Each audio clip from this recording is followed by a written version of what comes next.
Time ఎంత అవుతుంది తల్లి? 11 అవుతుంది. ఏడ్ చేస్తున్నావు ఇప్పుడు? ఏడ్ చేస్తున్నావు తమ్ముడికి? కలుమి అంటున్నావా? ఎందుకు?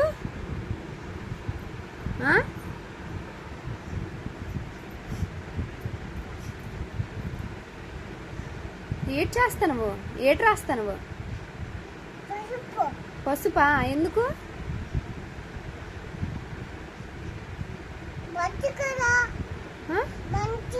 మంచిదా? పసుపా? నీకెవరు చెప్పారు? ముక్కులోకి వెళ్ళిపోయింది. అయ్యో తుడు, మరి ముక్కు సిమ్డు వస్తుంది.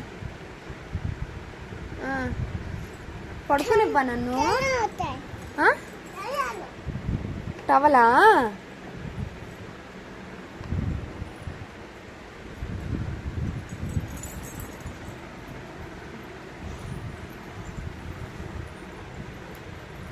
ఇంకా పాముతూనే ఉంటా వాడికి. నాకు నిద్ర రాదా?